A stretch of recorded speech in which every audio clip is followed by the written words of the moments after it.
You know, one thing about having a gun channel on YouTube is that you sometimes have to say things or take positions that aren't exactly popular, to say the least.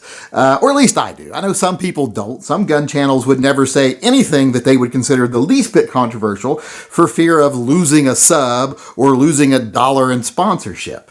I mean, some people just read, press releases or spec sheets and act like they're reviewing a gun. They just throw in a boy howdy every now and then, and they actually think they're doing somebody a service.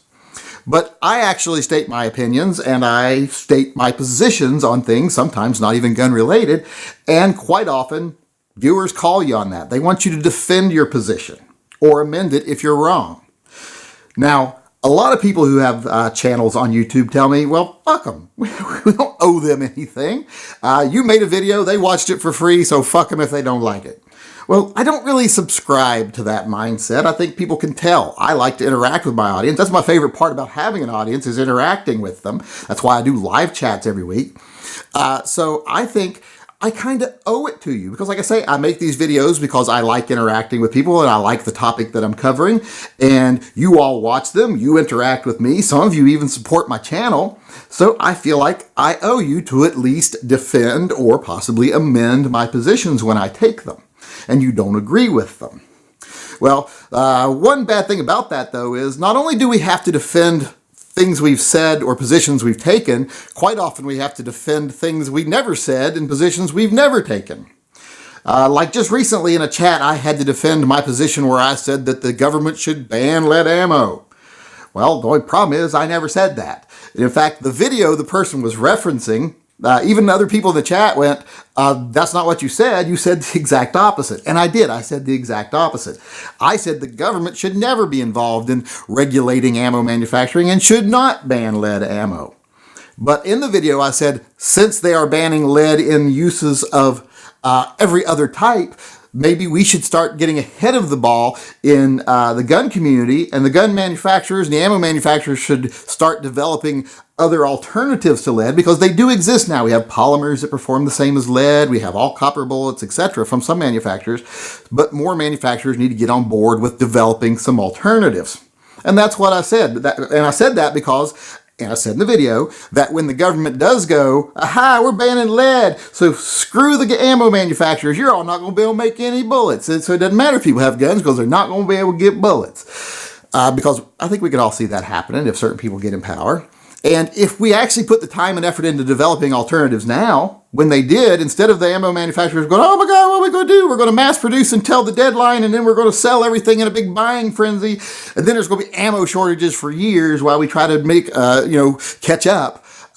Instead of doing that, they could just say, well, so what? Fuck you, government. We don't care if you do ban lead, because we've got alternatives that we've already got ready to go. We'll just switch the machines over tomorrow.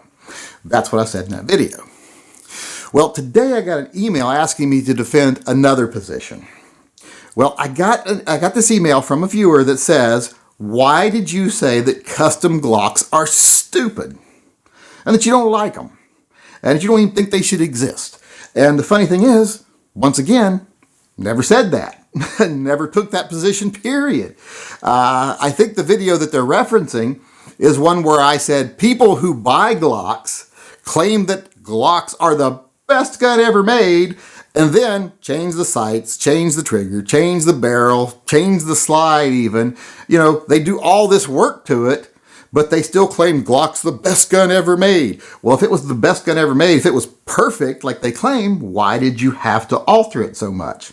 Well, they altered it so much because the reality is Glock is a good, reliable base gun, but is far from the best gun ever made, and it can be made a lot better with aftermarket parts and support.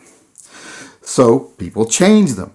And in fact, I'm not against that at all. I'm all for that. It might surprise some people. I actually like stock Glocks. I've owned several. I still own a couple. But I like customized Glocks a little more even. Gary is a customized Glock. If you can't tell, he's not a stock 33. He's customized because of that little run-in he had with the Sig Mafia a long time ago. If you don't remember that, I'll put a link in the upper corner of this video so you can go see it. But I like customizing Glocks. I like customizing guns, period. Now, I know some people will say, whenever you customize anything on your gun, it only matters that they go bang. That's all that matters. If you're caring about how it looks or anything special like that, then you just don't know nothing about guns. Well, to those people, I say, shut the fuck up. Just shut up. Saying that doesn't make you sound like some sort of tactical god on high that knows so much about guns that we should all bow down to your superior knowledge of firearms. It just makes me think you probably don't know anything about firearms. Because it makes me think you don't care about them other than the fact of them being a basic tool for self-defense. You're just some guy who likes to be prepared. You don't actually care about guns. Most people who actually like guns to a point where it's almost unhealthy, like myself, we care about almost every aspect of a gun. We love how they work. We like the mechanics. We love, of course, that they make us safer and that they help us defend ourselves against people who would take advantage of us. Of course we love that. But we also love the aesthetics of them. Like I said, we love the mechanics of them. We just like everything about them. And I'm all for someone taking something that they love and making it a little bit better. Personalizing it, owning it a little bit, taking a little bit more stock in it. I'm okay when people turn guns from just guns and just tools into accessories.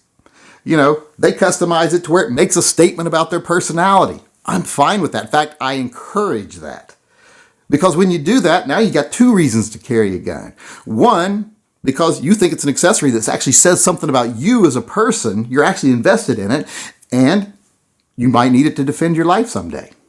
So there's two reasons to carry your gun. That's better than one reason because it makes it more likely you'll carry it every day.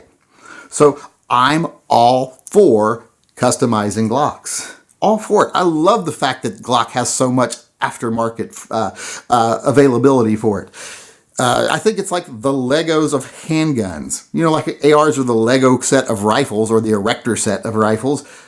Glock is the same thing with handguns. And I've seen some beautiful custom Glocks. Now, I don't personally love them because I don't really like polymer frames that much, because of the flex and the sag or the, pig nosing. But as far as performance and looks and everything else, I like a lot of custom Glocks. Some of the new stuff Zev's come out with I love, but I'll do more about that later. But I'm not against custom Glocks. I don't think it's stupid. I think it's a great thing in pretty much every way. If you have a Glock and you want to customize it, go right ahead, because you can make the gun better. Better triggers, better sights, better, whatever you want to put on it. It's just like when people buy a stock car and upgrade the exhaust, upgrade the head, upgrade anything they want to upgrade on it. More power to them. As long as you're not decreasing the functionality of the gun, do whatever you want. Paint it pink.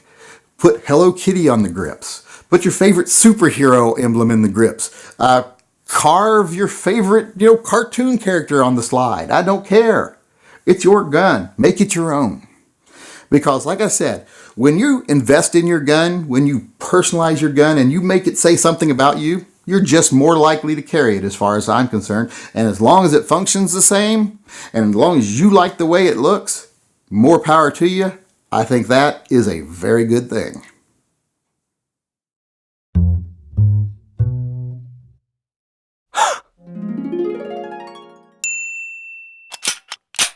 Oops. Go ahead. Hit some lady at 46 South Road. 46 South Road. Station 1 call, retone that please. 10-4. Captain 4 to go to that location also. 1 versus 1-9, is that correct?